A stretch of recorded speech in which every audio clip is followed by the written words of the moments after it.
सभी विद्यार्थियों का पुनः आपके अपने इस YouTube चैनल में स्वागत है। हम अध्ययन कर रहे थे अनिवार्य हिंदी के तहत कक्षा 12 में जो पाठ्यक्रम है पारिभाषिक शब्दावली। पारिभाषिक शब्दावली के महत्वपूर्ण शब्दों के हमने 3 भाग पूरे कर लिए थे। आज हमारा जो ये पारिभाषिक शब्दावली पर चौथा भाग है और अंतिम भाग है। इससे पहले मैं क्लास शुरू करूं, मैं आपको सूचना देना चाहता हूं कि यदि आप हमारे इस YouTube चैनल पर नए जुड़े हैं तो तुरंत इसको सब्सक्राइब कर लीजिए ताकि आने वाले वीडियो से आप अपडेट रहें। हमारे इस चैनल पर हिंदी साहित्य और अनिवार्य हिंदी कक्षा 12 के समस्त पाठ्यक्रम को पूरा करवाया जा रहा है और आगे भी करवाया जाता रहेगा। बोर्ड एग्ज़ाम तक मॉडल पेपर वगैरह हैं, सब सॉल्व करवाए जाएंगे। मेरे द्वारा कुछ मॉडल पेपर भी बना करके प्रस्तुत किए जाएंगे, तो आप तैयारी करते रहिए। ये जो पारिभाषिक शब्दावली भाग 4 है, ये हम शुरू करें उससे पहले मैं ये बता दूं कि ये बोर्ड जो है लिखते लिखते जब मैं यहाँ तक आ जाऊँगा उसके बाद मैं आपको 2-3 सेकंड का समय दूंगा। आप उस दौरान इसका स्क्रीनशॉट ले लें ताकि आप बाद में आसानी से उतार सकें, कोई समस्या नहीं हो, सब एक साथ हो जाएंगे। तो शुरू करते हैं पारिभाषिक शब्दावली भाग 4। देखिए, बार बार मैं कहता रहता हूं कि अंग्रेजी के ये शब्द हमारे प्रचलन में इतने आ गए हैं कि इनका हिंदी अर्थ हमें पता नहीं है। अंग्रेजी में ये हमारे मुंह पर चढ़े हुए हैं, जबान पर चढ़े हुए हैं। तो देखिए, ऑब्जर्वर, पहला जो अपना शब्द है ऑब्जर्वर। ऑब्जर्वर कहते हैं पर्यवेक्षक। किसे कहेंगे? पर्यवेक्षक। जब बोर्ड एग्जाम होता है तो वहाँ पर भी जो है माध्यमिक शिक्षा बोर्ड जो है प्रत्येक परीक्षा केंद्र पर एक ऑब्जर्वर की नियुक्ति करता है। ऑब्जर्वर कहते हैं पर्यवेक्षक, ये देखने वाला। ऑफेंस, ऑफेंस का मतलब हो गया अपराध या दोष भी कह सकते हो। ऑफेंस का क्या मतलब हो गया? अपराध या दोष। फिर डेपुटेशन, ये बहुत चर्चित शब्द है, बहुत इंपॉर्टेंट भी है। डेपुटेशन यानी प्रतिनियुक्ति। प्रतिनियुक्ति आपने देखा होगा, बहुत सारे टीचर्स ऐसे बात करते हैं कि मेरा डेपुटेशन उस स्कूल में हो गया। यानी कुछ समय के लिए ये अस्थायी व्यवस्था होती है। अगर किसी विद्यालय में कोई पद खाली है तो उस पद को जो है डेपुटेशन के द्वारा भर दिया जाता है, प्रतिनियुक्ति के द्वारा, और एक निर्धारित समय तक होता है। उसके बाद वह व्यक्ति जो अपने मूल पदस्थापन स्थान पर वापस लौट आता है। ये प्रतिनियुक्ति, डेपुटेशन। पैक्ट, पैक्ट यानी समझौता। पैक्ट का क्या मतलब है? समझौता। पूना पैक्ट का आपने नाम सुना होगा जीके में, जो महात्मा गांधी और भीमराव अंबेडकर के बीच में हुआ था दलित आरक्षण को लेकर के। तो ये पूना पैक्ट है। तो पूना को आप हटा लीजिए क्योंकि वो पूना में हुआ था, और यहां पैक्ट, पैक्ट यानी समझौता। परमिट, परमिट का ये परमिशन से बना हुआ है। परमिट का मतलब हो गया अनुमति। परमिट का क्या मतलब हो गया? अनुमति। ये परमिशन शब्द से बना है परमिट।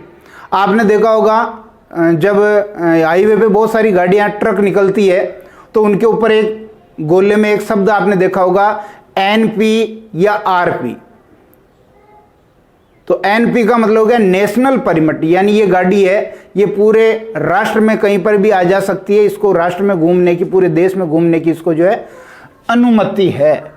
ऐसे ही आरपी लिखा होता है राजस्थान परमिट, वो राजस्थान में घूम सकती है। ऐसे ही अलग अलग राज्य जो है अपने वहाँ घूमने के लिए अलग अलग परमिट जारी करते हैं, अनुमति। तो NP national permit. Petition, petition का मतलब हो गया याचिका। ये कोर्ट से संबंधित है, कोर्ट में हम अपनी याचिका दायर करवाते हैं, पेटिशन। प्रिंसिपल, ये जो प्रिंसिपल है इसका मतलब है सिद्धांत। इसका क्या मतलब है? सिद्धांत। लेकिन अगर मैं यहां कर दूं PRINCIPAL, PAL कर दूं प्रिंसिपल, उसका मतलब हो जाएगा प्रधान। जो अपने हर विद्यालय में प्रिंसिपल सर होते हैं, ये प्रधान। लेकिन ये जो PLE लिखा जाएगा इसका मतलब है सिद्धांत। प्रोबेशन, ये भी बहुत इंपॉर्टेंट शब्द है। प्रोबेशन, प्रोबेशन का मतलब हो गया आपके परिवीक्षा काल।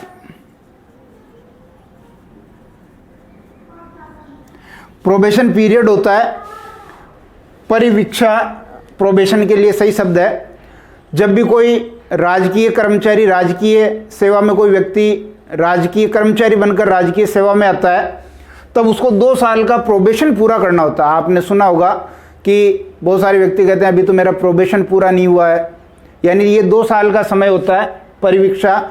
और जब ये प्रोबेशन पूरा हो जाता है और आपकी सेवाएं संतोषजनक होती है, तो उस कर्मचारी को जो है फिर स्थायीकरण उसको दे दिया जाता है। प्रोविजनल, प्रोविजनल का मतलब है अस्थायी। प्रोविजनल का क्या मतलब? अस्थायी। किसी बिल में या किसी मुद्दे पर अगर वैचारिक मतभेद होता है तो वहाँ प्रोविजनल जो है अनुबंध कर दिए जाते हैं, अस्थायी प्रावधान उसमें कर दिए जाते हैं जो थोड़े समय के लिए होते हैं और समय वो पूरा होते ही वो हट जाता है। प्रोविजनल का मतलब अस्थायी। ऐसे देखिए कोरम, ये भी बहुत इंपॉर्टेंट है। ये हम बोलते तो खूब है कि कोरम की पूर्ति नहीं हुई। कोरम का मतलब क्या? कोरम का मतलब है गण पूर्ति। कोरम का मतलब क्या? गण पूर्ति। अरे भाई कोरम का मतलब गण पूर्ति आपने देखा होगा, संसद की भी कोरम की पूर्ति होती है। लोकसभा राज्यसभा की अलग अलग होती है। 1/10 भाग जो है उसकी कोरम की पूर्ति है, गण पूर्ति है। अगर उतने सदस्य आते हैं तो ही फिर वो बैठक हो पाती है, बाकी नहीं हो पाती। ऐसे ही अपने जो ग्राम पंचायत होती है उसमें ग्राम सभा की भी कोरम पूर्ति होती है, वो भी 1/10 है। रिकॉर्ड, रिकॉर्ड कहते हैं अभिलेख। रिकॉर्ड किसे कहते हैं? अभिलेख।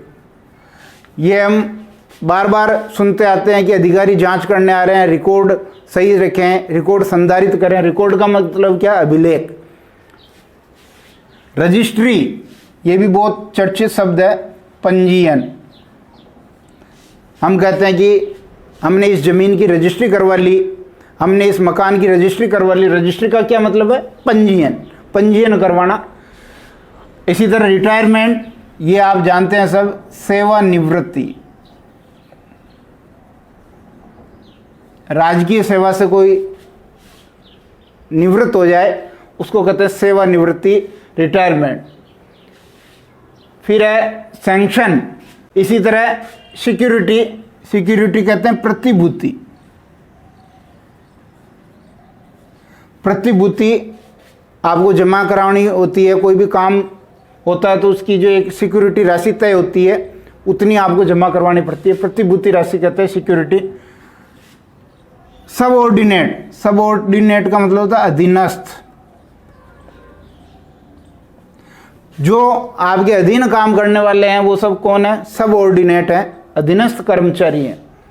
सरप्लस, सरप्लस ये बजट में काम आता है, अधिशेष। सरप्लस का क्या मतलब है? अधिशेष। इसी तरह टोल टैक्स, टोल टैक्स सब जानते हैं, पथ कर। टोल टैक्स को क्या कहेंगे? पथ कर। रोड पर एक निर्धारित दूरी पर जो है टोल टैक्स बने हुए होते हैं, ये गाड़ियों से जो कुछ पैसा लेते हैं वो पथ कर है। आप रोड पे चल रहे हैं उसका टैक्स है। टेंडर, टेंडर कहते हैं निविदा।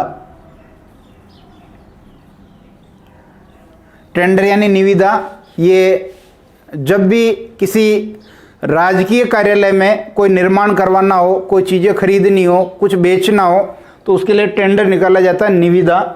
ये आपके सिलेबस में भी है, निविदा लिखना आना चाहिए, इसका प्रारूप कैसा होता है। और थिएटर, थिएटर कहते हैं रंगशाला। रंगशाला या नाट्यशाला भी इसको कह सकते हैं।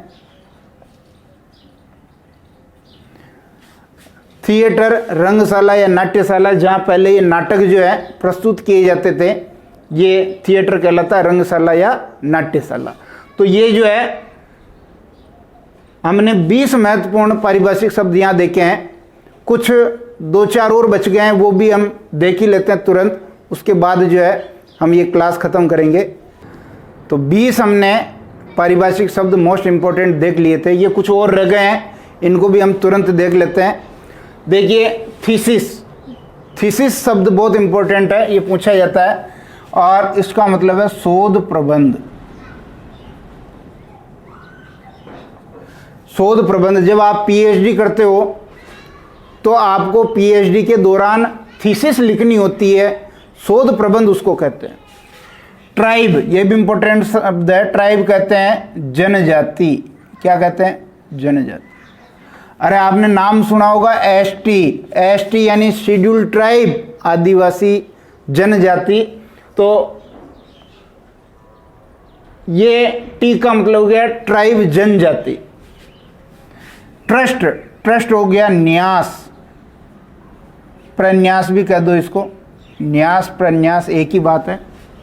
यूनिक, ये बहुत इंपॉर्टेंट है। यूनिक का मतलब हो गया कुछ अलग हट करके, अनुपम, अनुपम कह दो, अपूर्व कह दो, अनुपम अपूर्व, ये तो बड़ी यूनिक चीज है। यूनिक का मतलब क्या? अनुपम अपूर्व। यूटोपिया, ये भी बहुत अच्छा शब्द है। गेहूं और गुलाब शब्द में भी जो आपका निबंध है उसमें ये शब्द आया था यूटोपिया। यूटोपिया का मतलब होता है आदर्श कल्पना। क्या कहेंगे इसको? आदर्श कल्पना, या फिर आदर्श कल्पना न कह करके कर दो इसको